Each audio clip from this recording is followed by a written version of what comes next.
akhir-akhir ini sangat mencengangkan pula ya ketika kita melihat beberapa harian yang menyatakan bahwa di sana sini banyak terjadi perpisahan, banyak terjadi divorce, banyak terjadi perceraian. Nah, ini ada apa sebenarnya? Orang mau menuju S1 saja 4 tahun harus dilalui. 4 tahun harus dilalui, nggarap tugas, ngerjakan ini itu gitu ya. Sementara kalau mau menuju ke jenjang rumah tangga, kurikulum apa yang sudah diperoleh, yang sudah dibangun? Untuk menuju sakinah itu saling menghargai. Nah, ini sangat dibutuhkan sekali. Tidak saling membuat salah satunya down. Saling menghargai itu juga saling menguatkan di antara keduanya.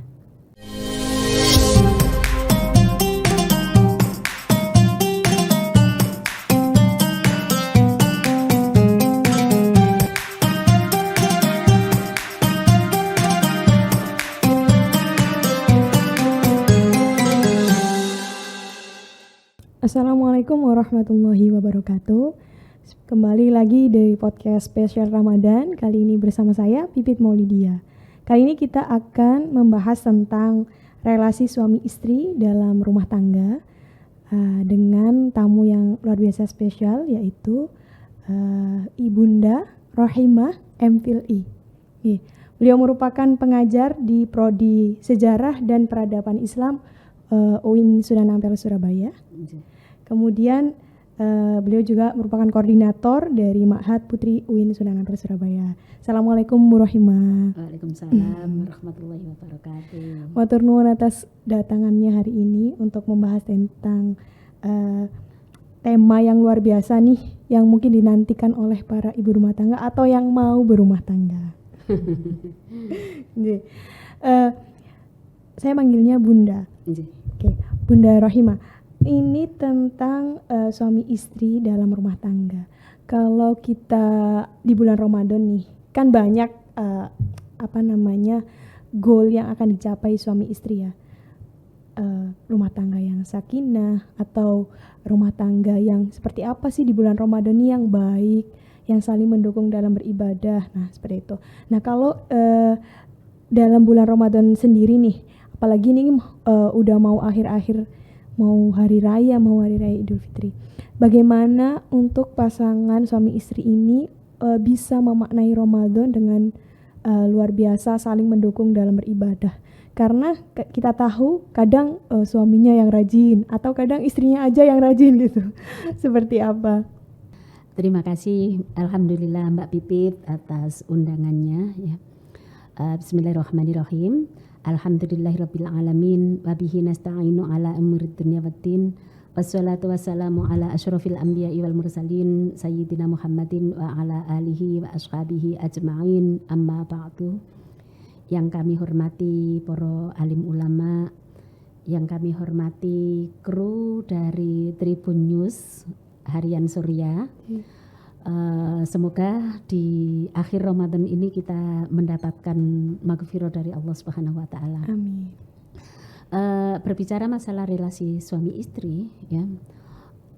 Akhir-akhir ini sangat mencengangkan pula ya ketika kita melihat beberapa harian yang menyatakan bahwa di sana sini banyak terjadi perpisahan, banyak terjadi divorce, banyak terjadi perceraian. Nah, ini ada apa sebenarnya? Apakah komitmennya kurang atau bagaimana pola komunikasi di antara keduanya yang mungkin agak renggang dan lain sebagainya. Nah, ini juga pembelajaran bagi saya, bagi kita semua ya, dan juga bagi yang mau menuju ke rumah tangga. Nah, ada satu ayat yang perlu kita simak kembali gitu ya. Dan ayat ini saya kira sangat trending ya, trending topik kalau di ayat suci Al-Quran tentang pernikahan. Karena ayat ini mesti ada di kartu undangan pernikahan. Nah, itu kira-kira surat Ar-Rum ayat 21 ya. Surat Ar-Rum itu adalah surat yang ke-30 di ayat yang ke-21. Bismillahirrahmanirrahim.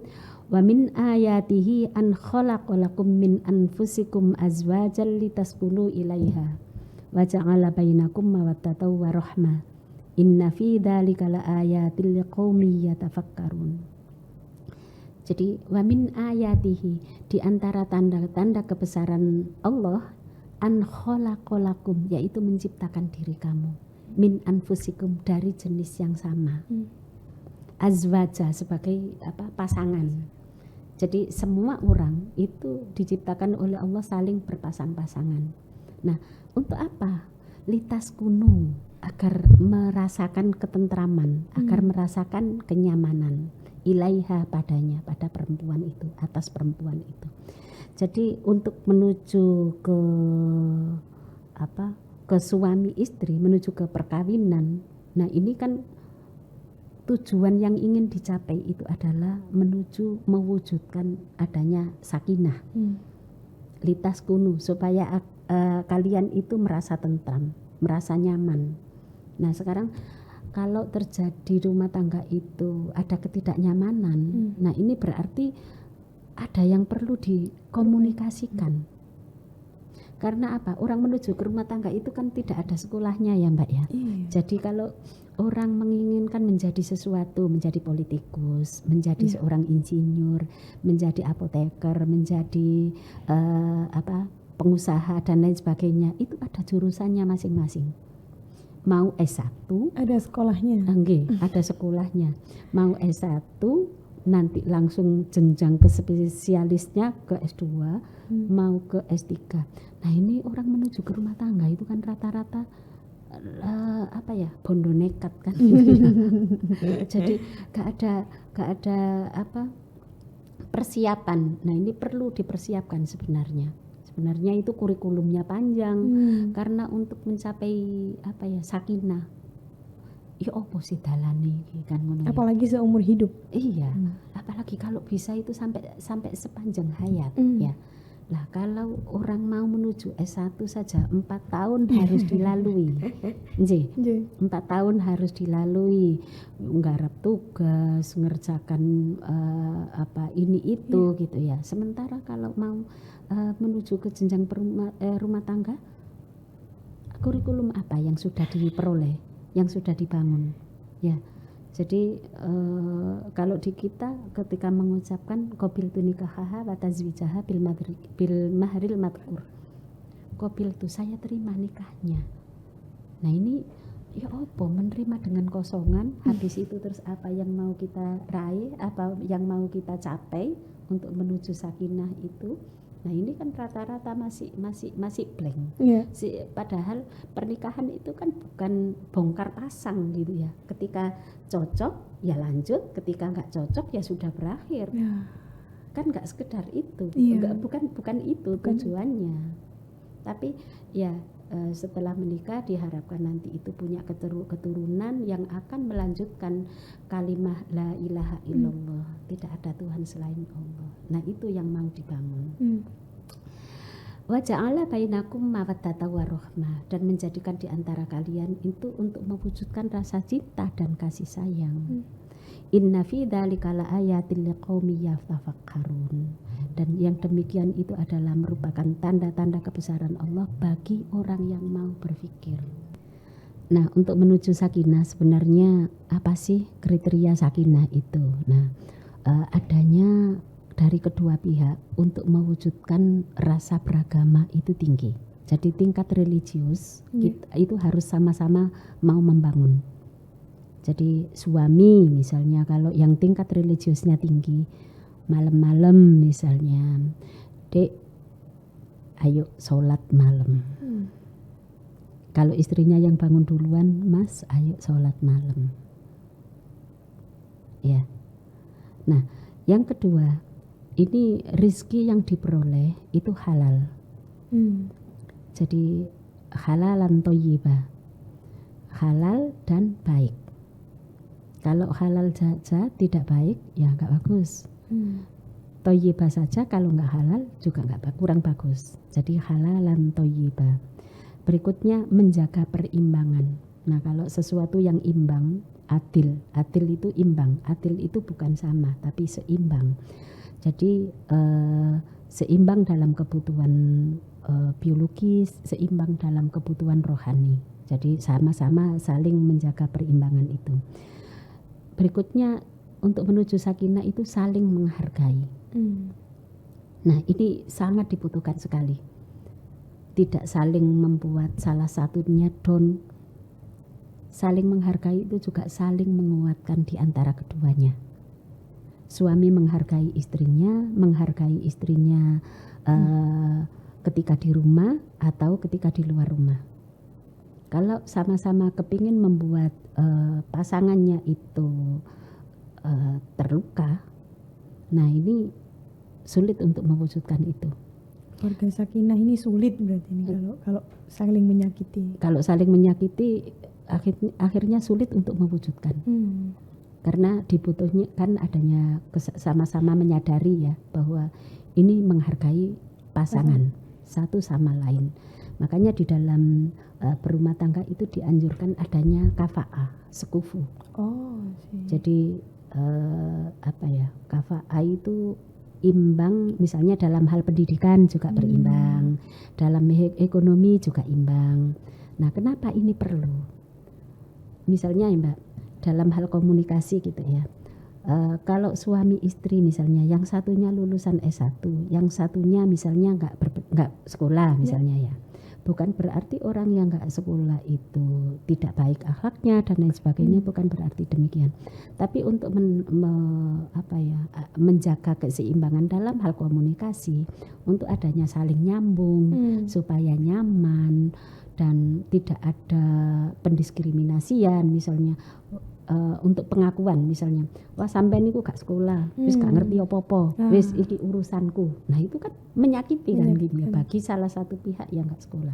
Padahal sekolah atau lulusan setinggi apapun, kalau misalnya ndak bisa menghargai itu nggak ada artinya. Karena di dalam rumah tangga itu dibutuhkan benar-benar adanya saling menghormati.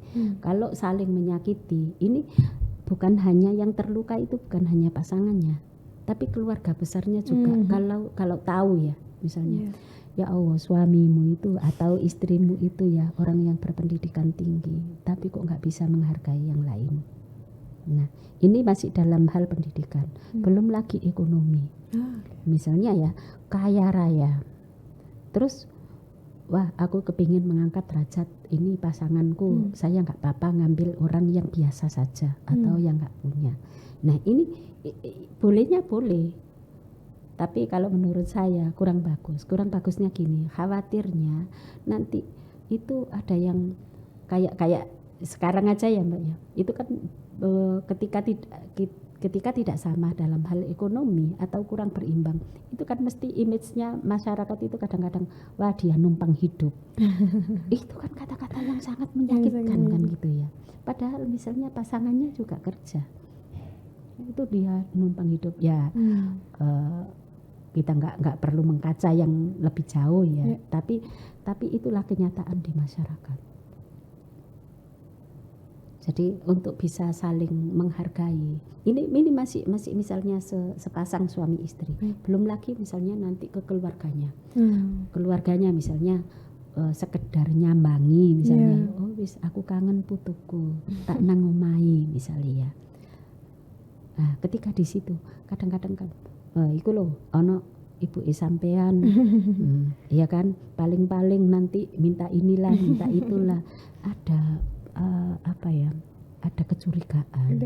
Tapi kalau misalnya sama-sama seimbang, sekufu, itu kan enak, bisa saling menghargai. Bukan berarti kalau nggak imbang nggak menghargai. Ini semua tergantung person. Semua tergantung person. Ya.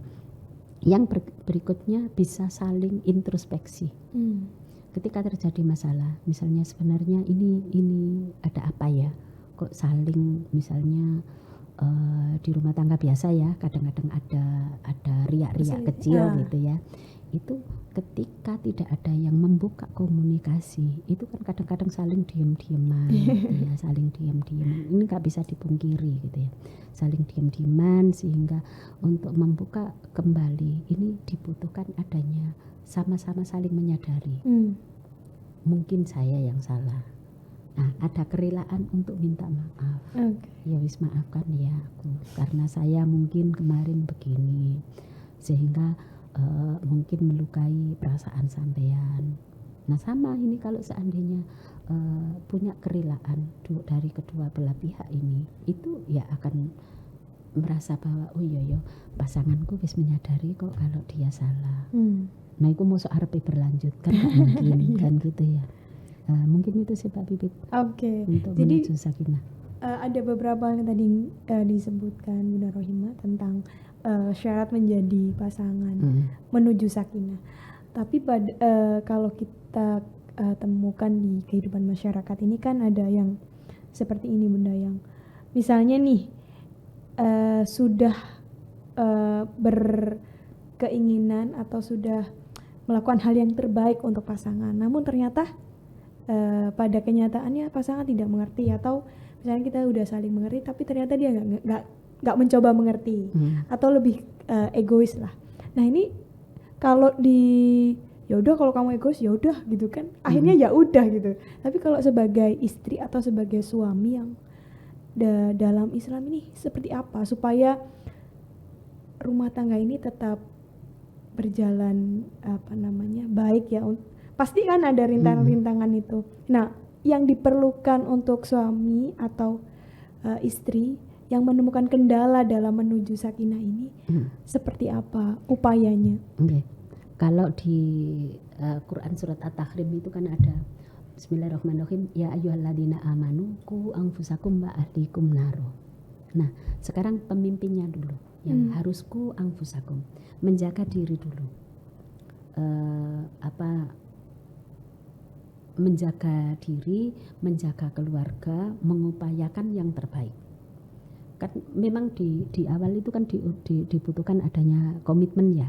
Misalnya saya mau mengerjakan apa saja, istri mau apa, ya kan? Sama-sama, kalau sama-sama sudah terbuka gini kan enak. Tapi kalau misalnya sama-sama merasa bahwa aku pemimpin, ya kamu yang saya pimpin, kamu menunggu instruksi dari saya. Nah, itu sudah ada ketidaknyamanan. Kalau misalnya sama-sama membangun komitmen, ya udah, misalnya ketika di dalam rumah saja ya. Saya mau mengerjakan apa.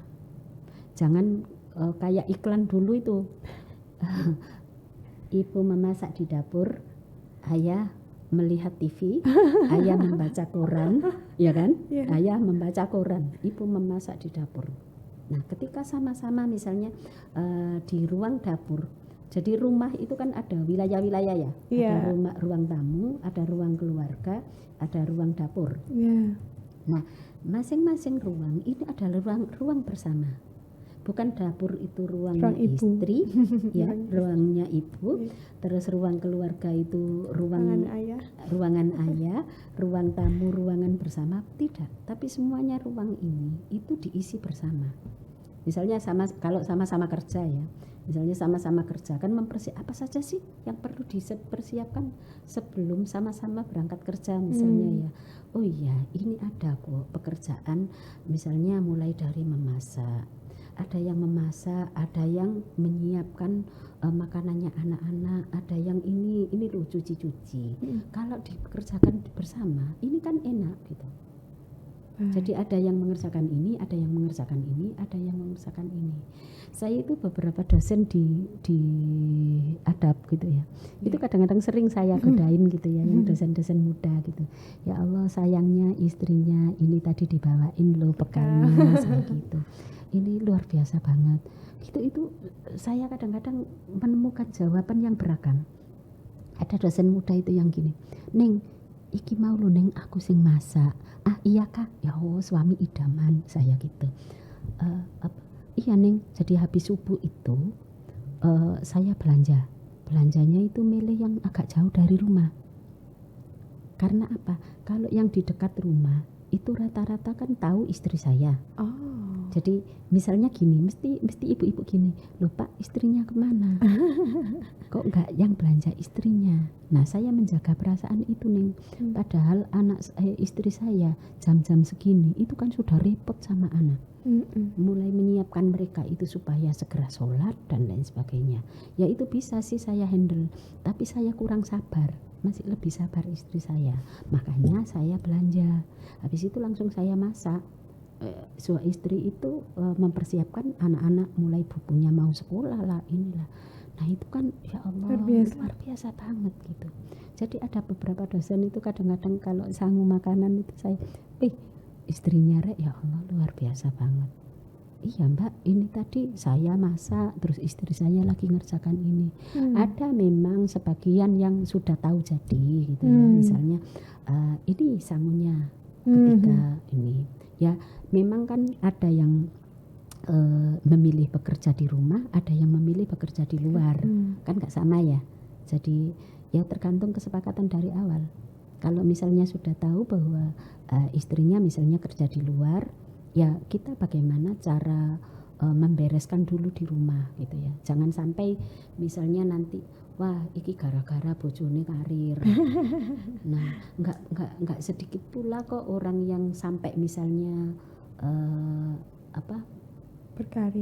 berkarir itu sukses, dan juga tidak sedikit pula yang tidak berkarir misalnya ya ngurusin di dalam domestik, itu yang sampai terjadi perpisahan dan lain sebagainya. Intinya di dalam keluarga sama-sama mau tahu gitu ya. Sama-sama mau tahu. Sama-sama mau tahu.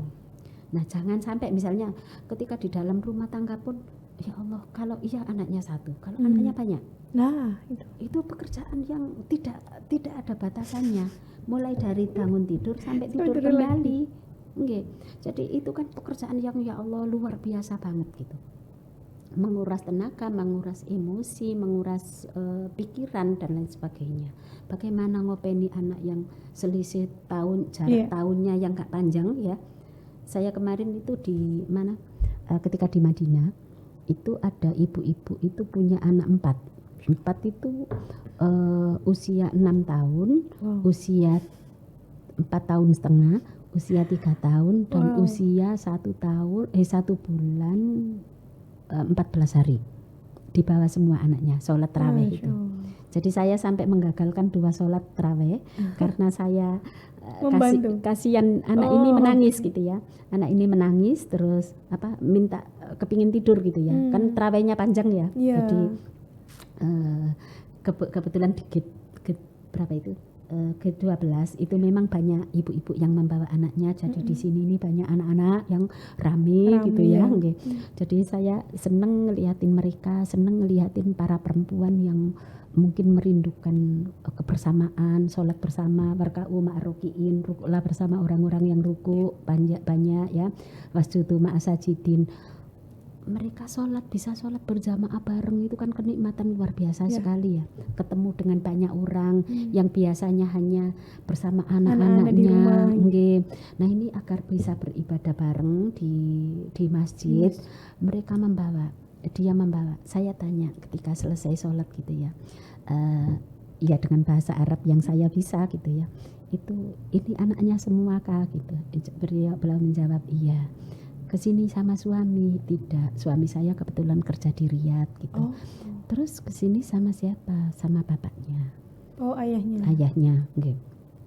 Sampai saya tanya berapa jarak rumah dari rumah ke sini, itu katanya 15 menit lah. Nah berarti nggak jauh ya, 15 menit. Terus saya memuji beliau, Anda hebat, punya anak 4 dengan jarak yang nggak begitu jauh. Tapi ini anak-anak aktif semua.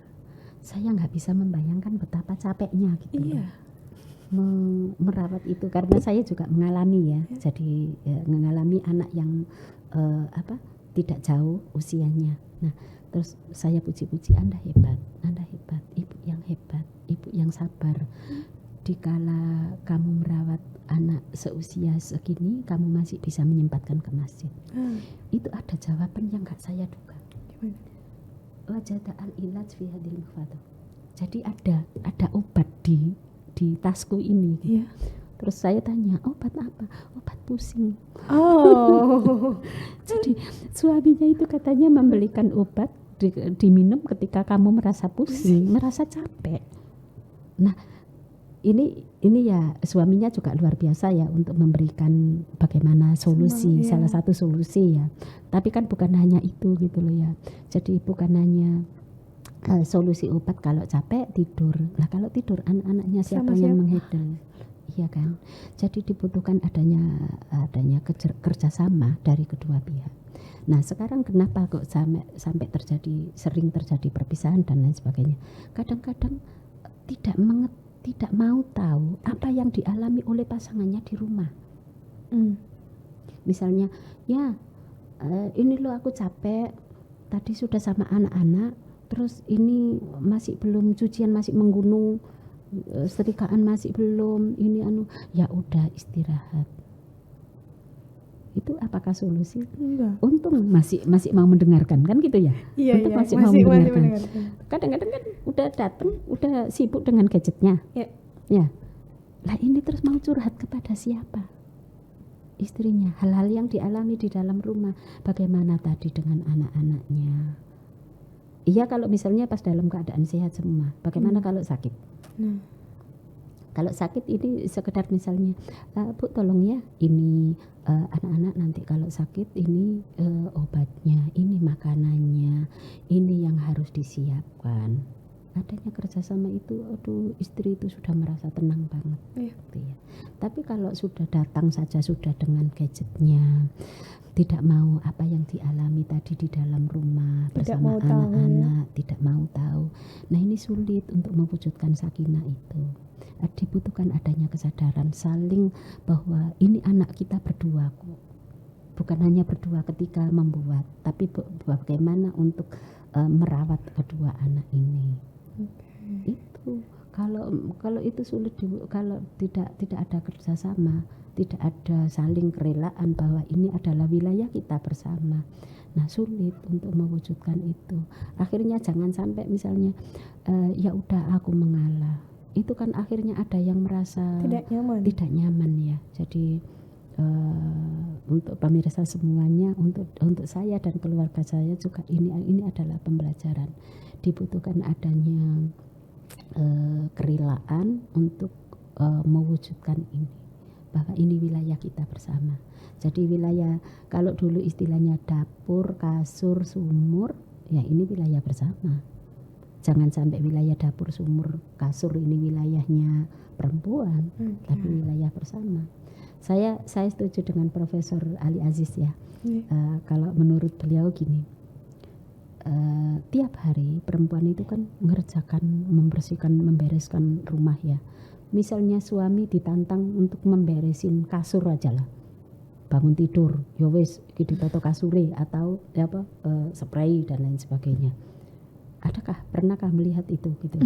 Nah, itu kan pekerjaan kecil, ringan, tapi dibutuhkan adanya kemauan gitu. Ya kan? Yeah. Siapa yang biasanya untuk mengganti, siapa yang biasanya untuk memasang kembali. Nah ini kan itu siapa? Itu kalau misalnya istrinya nggak terampil, iya kalau misalnya kaya dan ada yang bantu ya enak gitu ya. Tapi kalau semuanya misalnya ini wilayahnya istri, ya kasihan istrinya kan gitu. Baik. Nah ini kalau di bulan Ramadan sendiri juga begitu ya Bunda. Maksudnya kayak untuk mewujudkan bulan Ramadan yang penuh dengan amalan-amalan kebaikan, tentu saja harus dilakukan berdua, saling support. Misalnya siapa nih bangun duluan untuk sholat tahajud atau seperti apa, siapa nih yang mau bangun duluan untuk sahur. Nah kalau misalnya sahur nih biasanya ibu-ibu kan masak, terus bapaknya masih tidur atau gimana. Kalau nggak ada saling juga bisa jadi sahurnya ketinggalan.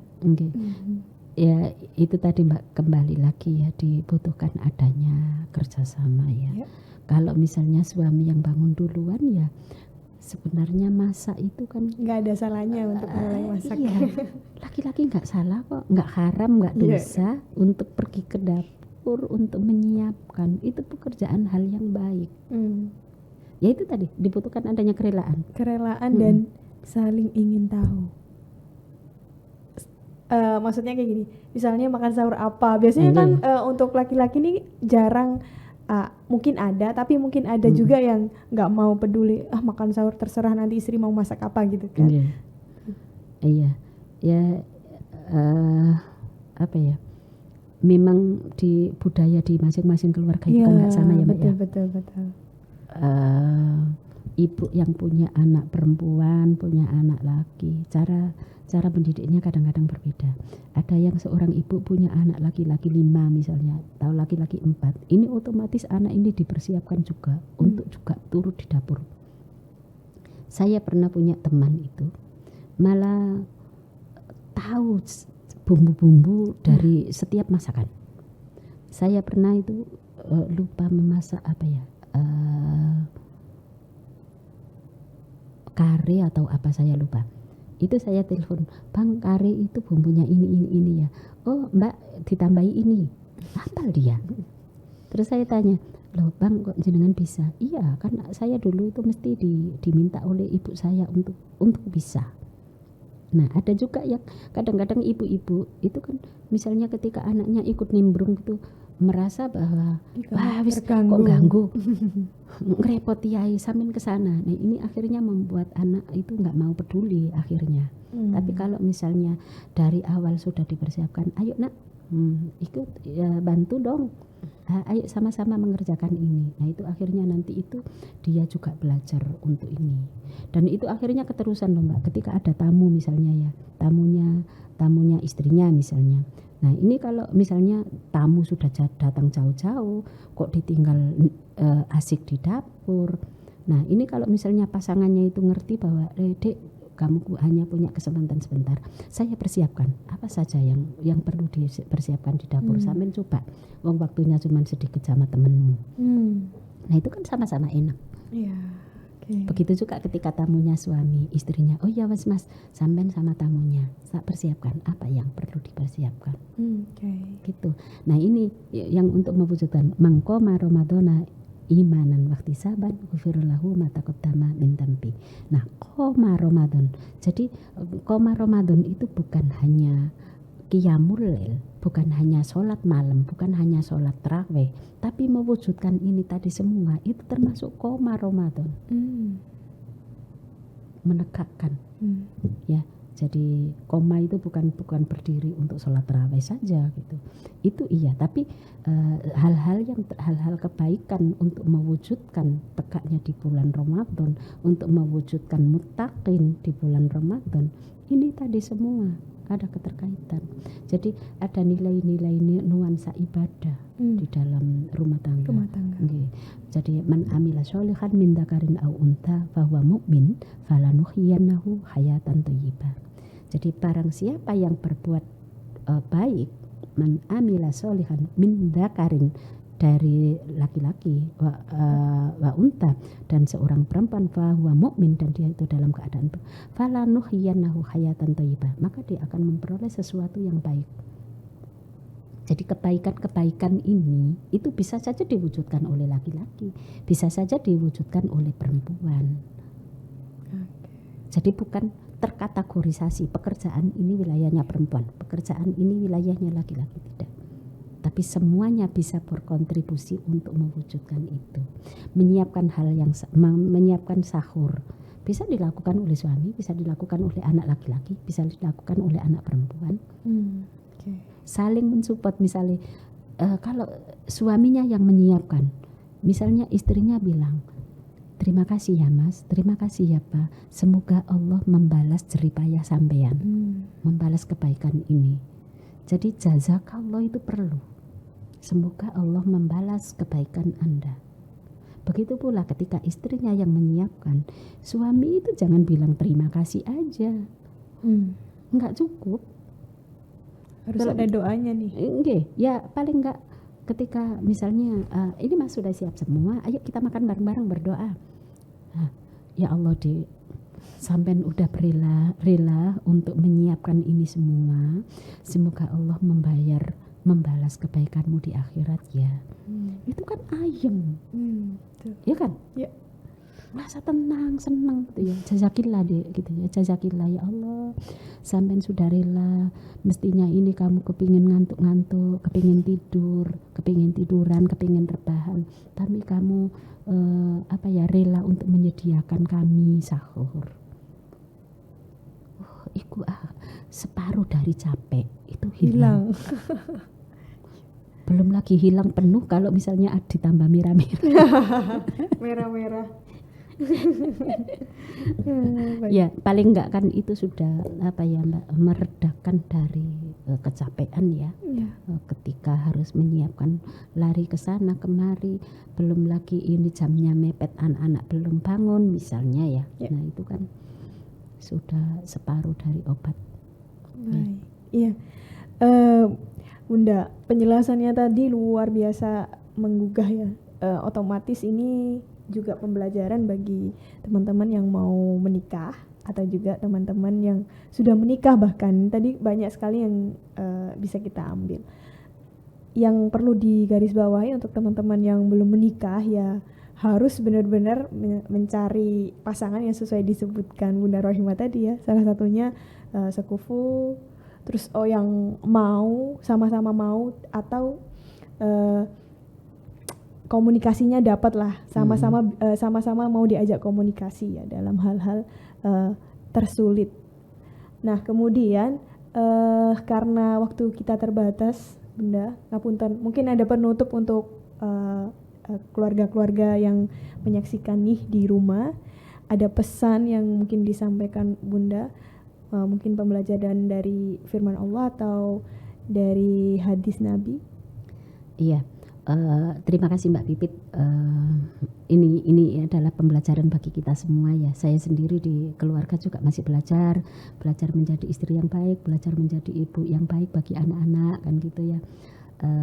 Semoga apa yang kita lakukan ini mengantarkan kita semua untuk menjadi hamba Allah yang mulia. Amin. Jadi kalau di dalam Quran surat Al-Hujurat ayat 13 itu ya, itu kan inna akramakum indallahi atqakum.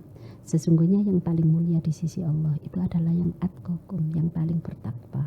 Nah siapa yang paling bertakwa itu? Ya sama-sama tadi itu yang saling bisa fatabikul khairat, untuk bisa mengerjakan apa untuk siapa, ya kan, mengerjakan hal yang baik. Jadi itu sih, jadi sama-sama berkontribusi, sama-sama bisa berfastabiqul khairat, bisa berlomba-lomba untuk menuju ke mewujudkan kebaikan itu, baik itu dilakukan oleh suami maupun ataupun istri gitu ya. Karena surga itu tidak terkapling misalnya surga itu untuk suami, surga untuk istri. Tapi semua yang bisa menjemput untuk menuju surga itu siapa? Nah itulah yang akan insya Allah akan mendapatkan. Mudah-mudahan kita dapat ridha dari Allah Subhanahu Wa Taala. Amin amin ya rabbal alamin. Mungkin itu yang bisa saya sampaikan dan mohon maaf jika banyak kekurangan.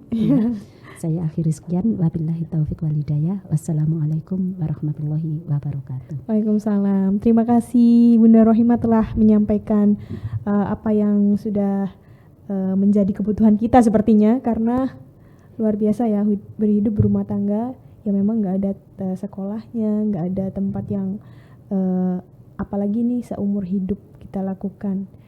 Tujuannya adalah seperti yang di penghujung Bunda Rohimah sampaikan, adalah kita tujuannya bertakwa kepada Allah Ta'ala. Demikian podcast spesial Ramadan tentang relasi antara suami dan istri dalam kehidupan rumah tangga. Semoga lain kesempatan kita bisa bertemu dengan Bunda Rohimah kembali di tema-tema yang lain. Kita akhiri. Wassalamualaikum warahmatullahi wabarakatuh. Waalaikumsalam warahmatullahi wabarakatuh.